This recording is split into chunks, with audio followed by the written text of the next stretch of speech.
नमस्तेस्तु भगवन् विश्वेश्वराय महादेवाय त्र्यम्बकाय त्रिपुरान्तकाय त्रिकाग्निकालाय कालाग्निरुद्राय नीलकण्ठाय मृत्युञ्जयाय सर्वेश्वराय सदाशिवाय श्रीमान् महादेवाय नमः।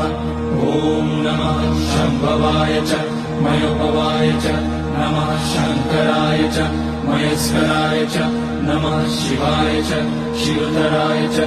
ॐ त्र्यम्बकं यजामहे सुगन्धिं पुष्टिवर्धनम् उर्वारुकमिव बन्धनान् मृत्योर्मुक्ष्यमामृतात्। नागेन्द्रहाराय त्रिलोचनाय भस्माकराय महेश्वराय नित्याय शुद्धाय दिगम्बराय तस्मै नकाराय नमः शिवाय। मन्दाकिनी सलिलचन्दन चर्चिताय नन्दीश्वर प्रणतनाथ